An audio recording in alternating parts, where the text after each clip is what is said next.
జపమాల ప్రేక్షకులకు నమస్కారం. ఓం వరవరదాయ విజయ గణపతే నమః. శ్రీ గురుభ్యో నమః. శ్రీమాత్రే నమః. ఈ భాగంలో మనం షడ్గర్భుల వృత్తాంతం విందాము. జనమేజయుడికి నారదుడి వ్యవహారం చాలా దారుణంగా అనిపించింది. వ్యాస మహర్షిని అడుగుతున్నాడు. వ్యాస మహర్షి, ఆ పచ్చగుడ్డు ఏం పాపం చేశాడని కంసుడు ఎందుకు అలా చంపాడు? నారదుడు మహర్షి కదా, మహాజ్ఞాని కదా, ధర్మతత్పరుడు అంటారు అందరూ. బ్రహ్మవేత్త అయ్యుండి కూడా ఇంతటి మహాపాపం చేయిస్తాడా? కర్త కార్యతి ఇద్దరూ కూడా పాపపుణ్యాలు సమానంగా అనుభవించాలి అంటారు. ఇంతటి నీచానికి ఎలా ప్రేరేపించాడు? ఏ కర్మ విపాకం వల్ల ఆ పసిబాలుడు అలాంటి దుర్మరణానికి గురయ్యాడు? ఇవన్నీ సందేహాలు పితామహ మీరే తీర్చాలి అని జనమేజయుడు అడిగాడు. జనమేజయ, నారదుడు కలహప్రియుడు, ఆయనకి అన్నీ సరదాలే, కౌతుక ప్రేక్షకుడు. దేవకార్యం చక్కబెట్టడానికి వచ్చి అలా చేయించాడు. అతడిది మిథ్యాశీలం కాదు, అసత్య భాషణ కాదు.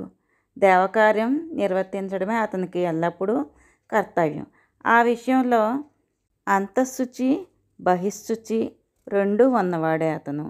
నారదుడు ప్రేరణతో కంసుడు పుట్టిన వారిని పుట్టినట్టుగా 6 బాలకుల్ని సంహరించాడు. వీరందరూ కూడా శాపయోగం వల్ల గర్భవాస దుఃఖం అనుభవించి దేవకి సుతులుగా జన్మించి కంసుడి చేతిలో మరణించి ముక్తి పొందారు. ఆ శాపం ఏంటో ఎలా దాపురించిందో చెబుతాను విను అని అన్నాడు. నీ ఆందోళన చల్లారుతుంది అని చెప్పాడు. షడ్గర్భుల వృత్తాంతం విందాము. స్వయంభూ మన్వంతరంలోని ఊర్జాదేవి మరీచులకి 6 పుత్రులు జన్మించారు. అందరూ మహాబలశాలురు, ధర్మతత్పరులు.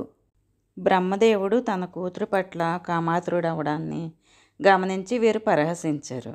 దానికి అలిగి బ్రహ్మదేవుడు రాక్షసులుగా జన్మించమని వీరిని శపించాడు.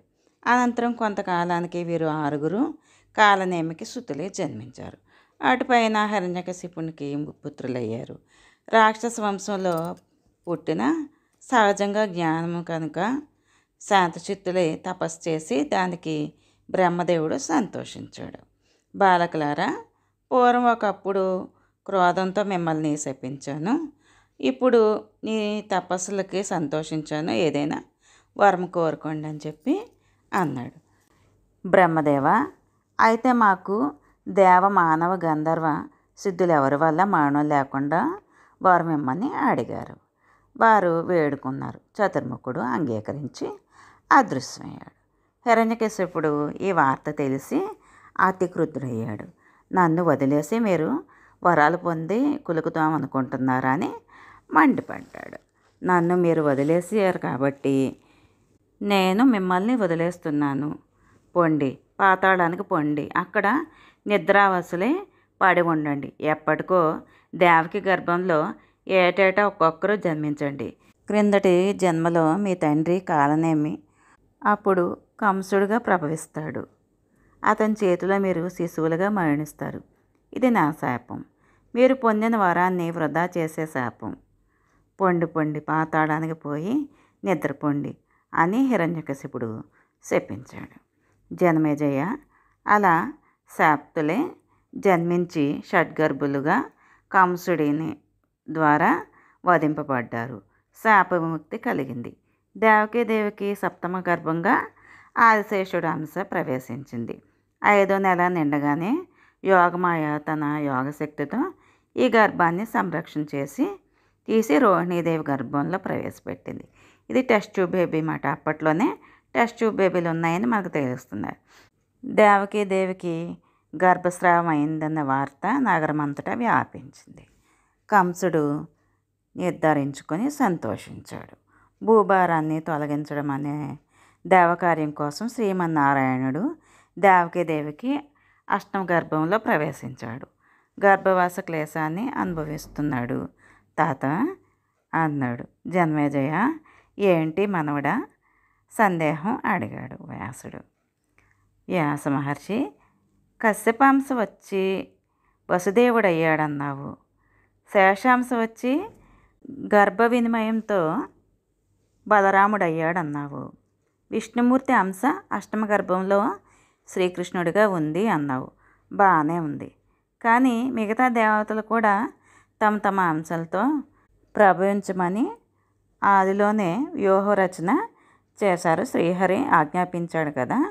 ఏ ఏ దేవతలు ఏ ఏ యాదవులుగా జన్మించారో, ఏ ఏ రాక్షసులు ఏ ఏ రాజులుగా జన్మించారో తెలియచెప్పమని జనమేజయుడు తాతగారిని అడిగాడు. దేవత రాక్షసాంశాలు అవతరణ గురించి విందాము. జనమేజయ, అందరి గురించి సవిస్తరంగా చెప్పడం సాధ్యం కాదు కనుక క్లుప్తంగా చెప్తాను, విని గ్రహించు. కశ్యపుడు వసుదేవుడిగా, అదితి దేవకీదేవిగా, ఆదిశేషుడు బలరాముడుగా, నారాయణుడు శ్రీకృష్ణుడిగా, నరుడు అర్జునుడిగా, అంటే క్రిందటి జన్మలో వీరిద్దరూ కూడా ధర్ముడి కుమారులైన నరనారాయణులు. ధర్మరాజు యుధిష్ఠరుడుగా, వాయుదేవుడి పుత్రుడు భీముడుగా, అశ్నీ దేవతలు నకుల సహాదేవులుగా, సూర్యుడు పుత్రుడు కర్ణుడుగా, యముడు విదురుడుగా, బృహస్పతి ద్రోణుడుగా, శివుడు అశ్వత్థామగా, సముద్రుడు శంతనుడుగా, గంధర్వపతి దేవకుడు దేవకీదేవి తండ్రి వసువు భీష్ముడుగా, మరుత్తు విరాటుడుగా, అరిష్టసుతుడైన హంసుడు ధృతరాష్ట్రుడుగా, మరుద్గణంలోనే మరొక ఇద్దరు కృపాచార్యులు కృపవర్మలుగా, కలిపురుషుడు దుర్యోధనుడుగా, ద్వాపరుడు శకునిగా, బుధుడు సువర్చసుడుగా, చంద్రుడు రురువుగా, పావకుడు అగ్ని దృష్టద్యుమ్నుడుగా, నిరుతి శిఖండిగా, సనత్కుమారుడు ప్రద్యుమ్నుడుగా, వరుణుడు ద్రుపదుడుగా, లక్ష్మీదేవి ద్రౌపదిగా, విశ్వదేవతలు ద్రౌపదేయులుగా, సిద్ధి కుంతిగా, ధృతి మాద్రిగా, మతి గాంధారిగా, అప్సరసలు కృష్ణపత్నులుగా, ఇంద్రుడు శత్రువులైన రాక్షసరాజులుగా పుట్టారు. వాళ్ళలో హిరణ్యకశిపుడు శిశుపాలుడుగా, విప్రజిత్తు జరాసంధుడుగా, ప్రహ్లాదుడు శల్యుడుగా, కాలనేమి కంసుడుగా, హయగ్రీవ రాక్షసుడు కేసిగా, బలికుమారుడైన అరిష్టుడు కకుబ్నిగా, అనుహ్లాదుడు దృష్టకేతుడుగా, భాష్కలుడు భగదత్తుడుగా, లంబ ప్రలంబకులు కరదేనుకులుగా, ఆరాహ కిషోరులు చాణూర ముష్టకులుగా, దితిపుత్రుడైన అరిష్టకుడు కూలయ్య నాగంగా అంటే ఏనుగుగా, బలిపుత్రిక బకిగా, దాని తమ్ముడు బకాసురుడుగా జన్మించారు. జనమేజయ, ఇక్కడ మరొక విశేషం నువ్వు గ్రహించాలి. భూభారాన్ని తొలగించమని బ్రహ్మాది దేవతలు ప్రార్థించిన రోజున విష్ణుమూర్తి 2 శిరోజాలు తీసి వారికి ఇచ్చాడు. అందులో ఒకటి నల్లనిది, అది శ్రీకృష్ణుడిది. రెండవది తెల్లంది, అది బలరాముడు. ఉగ్రసేన సుతుడు కంసుడు దేవకీ సుతుల 6 కూడా సంహరించాడు. సప్తమ గర్భం వ్రీలిపోయిందని సంతోషించాడు. అష్టమ గర్భం ధరించిందని తెలిసినప్పటి నుంచి మృత్యుభయం పెరిగింది. స్వీరక్షణకు గర్భరక్షణకు మరింత కట్టుదిట్టమైన చర్యలు తీసుకున్నాడు. సరిగ్గా అదే సమయానికి గోకులంలో యోగమాయాదేవి యశోద గర్భంలో ప్రవేశించింది. రోహిణీదేవి బలరాముని సుఖంగా ప్రసవించింది. కంసుడు దేవకీదేవిని తీసుకొని కారాగారంలో బంధించాడు. లోపల బయట సేవకుల్ని కాపలాగా పెట్టాడు. వసుదేవుడు భార్యకు దూరంగా ఉండలేక, అందున గర్భిణి ఒంటరిగా వదలలేక తాను కూడా కారాగారంలో ఉన్నాడు. ఇప్పుడు మనం కృష్ణ జననం విందాము. దేవతా సంస్థుతులు నిరంతరంగా వింటూ దేవకి గర్భవాసన శిశువు దినదినం ప్రవర్ధమానుడు అయ్యాడు. 10 నెలలు నిండాయి. అది నీలి మేఘాల శ్రావణ మాసం, ఇంద్రనీలాల కృష్ణపక్షం, శితికంఠ దేవతాకమైన అష్టమి తిథి, బ్రహ్మదేవతాకమైన రోహిణి నక్షత్రం. సాయంకాలం నీడలు మెల్లమెల్లగా కమ్ముకుంటున్నాయి. కంసుడు హడావిడిగా కారాగారానికి వచ్చాడు. ఖడ్గదారులైన కావలి వారిని హెచ్చరించాడు. ఈసారి పుట్టేవాడు నా పాలిట మృత్యువు. రాక్షసులారా, వాడిని చంపి సుఖంగా నేను నిద్రపోతాను. చంపేవేళ మీరందరూ కూడా ఆయుధాలు ఎక్కుపెట్టి సన్నద్ధులుగా ఉండండి అని హెచ్చరించాడు. అంతే, హడావిడిగా తన మందిరానికి వెళ్ళిపోయాడు. మనిషి బాగా కృషించాడు. మృత్యుభయం కృంగదీసింది. 10 నెలలకు పైగా మనసుకు సుఖం లేదు, కంటికి నిద్ర లేదు. కమ్ముకుంటున్న నీడలు క్రమంగా చిక్కనవుతూ ఉన్నాయి, చీకట్లుగా మారుతున్నాయి. దేవకీదేవికి కంఠస్వరం నీరసంగా మెల్లగా భర్తతో పలికింది. ప్రాణవల్లభ, ఏం చేయమంటావు? ఇది ప్రసవ వేళ. మరి కాసేపట్లో ప్రసవం జరుగుతుంది. ఎటు చూసినా ఆయుధపాణులై రక్షక భటులు కనిపిస్తున్నారు. ఏం చేయాలో తోచడం లేదు. నాదా, మన వివాహమైన కొత్తల్లో గోకులంలో నందుడి ఇల్లాలు యశోద నేను ఒక ఒప్పందం చేసుకున్నాం. అష్టమ గర్భంగా నాకు జన్మించిన బిడ్డను యశోదమ్మ ఇంటికి చేర్చాలి. యశోదమ్మ తన బిడ్డను కంసుడి నమ్మిక కోసం మనకు ఇస్తుంది. ఇది మా ఒప్పందం. ఈ విషమ పరిస్థితిలో ఏమి చేయమంటారో సలహా చెప్పండి. మన బిడ్డను అక్కడికి, వారి బిడ్డను ఇక్కడికి ఎలా మారుస్తావో ఆలోచించవు. ఈ పని నువ్వే చెయ్యాలి. నాదా, ప్రసవం సమీపించింది. కొంచెం అసింటా వెళ్ళవు. చచ్చేంత సిగ్గుగా ఉంది. ఇటు చూడకు, అటు తిరిగి నిలబడు. ఇంతకన్నా ఏమి చేయడానికి ఏ అవకాశము లేకపోయే. ఆ నిశీది వేళ దేవకీదేవి మగబిడ్డను ప్రసవించింది. బిడ్డను చూసి ఆశ్చర్యచకితురాలైంది. ఆనందంతో తనువంతా పులకించింది. భర్తను దగ్గరకు రమ్మని పిలిచింది. కంసుడు వచ్చి సంహరించకముందే కన్న కొడుకు ముఖాన్ని కళ్ళారా చూసి ఆనందించమంది. వసుదేవుడు ఆ పురిటికందును పొత్తిళ్లలో తీసుకొని దగ్గరగా ముఖం చూశాడు. ఆ అందానికి ఆశ్చర్యపోయాడు. ఏం చేయడం? నా వల్ల ఈ బిడ్డకు కష్టాలు రాకూడదు. వసుదేవుడు తీవ్రంగా ఆలోచించాడు. అంతలోనే అశరీరవాణి వినిపించింది. వసుదేవ, ఈ బిడ్డను తీసుకొని గోకులానికి చేర్చు. వెంటనే బయలుదేరు. రక్షక భటుల్ని అందరినీ కూడా నేను నిద్రావయసుల్ని చేశాను. కారాగారంలో 8 ద్వారాలు తెరుచుకుంటాయి. ఈ సంకెళ్ళు తెగిపోతాయి. బయలుదేరు. ఈ మగబిడ్డని నందగృహంలో యశోదాదేవికి అప్పగించు. అక్కడి యోగమాయని ఇక్కడికి తీసుకురా. కారాగారం తలుపులు తెరుచుకోవడం, తన సంకెళ్ళు తెగిపోవడం గమనించాడు వసుదేవుడు. బిడ్డను గుండెలకు హత్తుకొని బయలుదేరాడు. యమునా నదిని చేరుకున్నాడు. ఎలాగా దాటడం అన్న ఆలోచనలో దిగాడు. మొలలోతు దాటలేదు. యోగమాయ ప్రభావం అని అనుకున్నాడు. ఆ నిశిదిలో ఆ నిర్జన మార్గంలో గోకులం చేరుకున్నాడు. నందుడు ఇంటి ముందు నిలబడ్డాడు. పాడి పంటల సమృద్ధితో కళకళలాడుతున్న గృహశోభను చూస్తూ ముఖద్వారం దగ్గర నిలబడ్డాడు.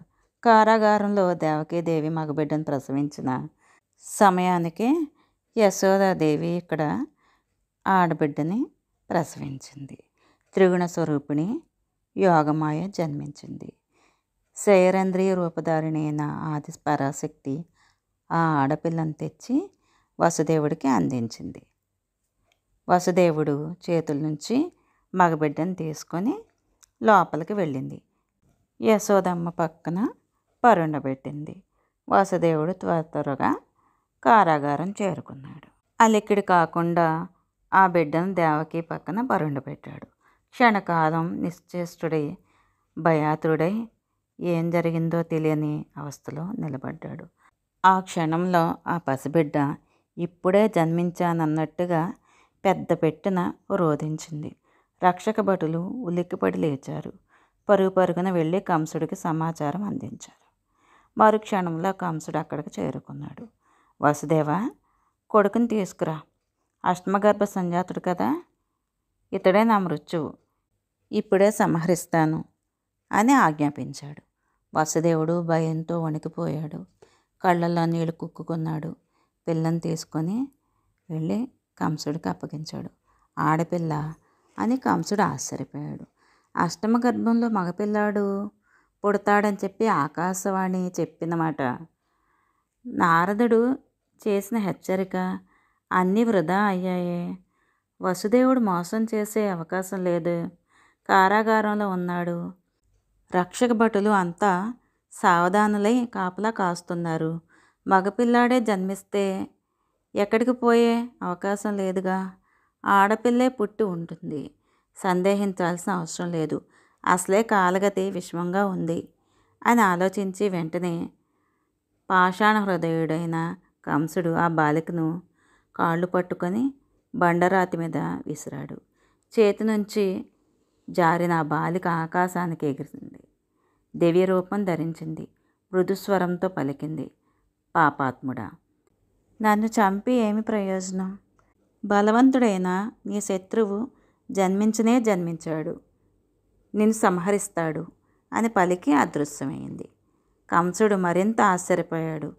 తన మందిరానికి వెళ్ళాడు. బక, ధేనుక, వత్సాది దానవీరులందరినీ సమావేశపరిచాడు. లోపల భయం, పైకి క్రోధం అరిచి చెప్పాడు, దానవులారా, వెంటనే బయలుదేరి లోకం మీద పడండి. పుట్టిన ప్రతి మగబిడ్డను సంహరించండి. ఇది నా ఆజ్ఞ. పూతన, పిల్లలను చంపడంలో నేర్పరివి. నువ్వు గోకులానికి వెళ్ళు. ప్రతి శిశువును సంహరించు. ధేనుక, వత్సక, కేసి, ప్రలంబ, బక, మీరు కూడా అక్కడికే వెళ్ళండి. సావధానులే నా ఆజ్ఞను నెరవేర్చండి అని ఆజ్ఞలు జారీ చేశాడు. తన సేనాగారానికి వెళ్ళి అదే ఆలోచన, అదే కలత, నలిగిపోతున్నాడు. తెల్లారింది. గోకులంలో నందుడి ఇంట మగబిడ్డ జన్మించాడు. ఉత్సవం జరుగుతోందని చారులు వర్తమానం తెచ్చారు. కంసుడి దృష్టి గోకులం మీద పడింది. అనుమానించాడు. నారదుడు లోగడ చెప్పకనే చెప్పాడు, గోకులంలో దేవకి వసుదేవులే కాదు, నంద యశోదులందరూ కూడా దేవాంశ సంభూతులని, నా శత్రువులని. ఈ మాట నిజమే అయ్యింది అనుకున్నాడు. కంసవధ తర్వాయి భాగంలో విందాము. శ్రీమాత్రే నమః.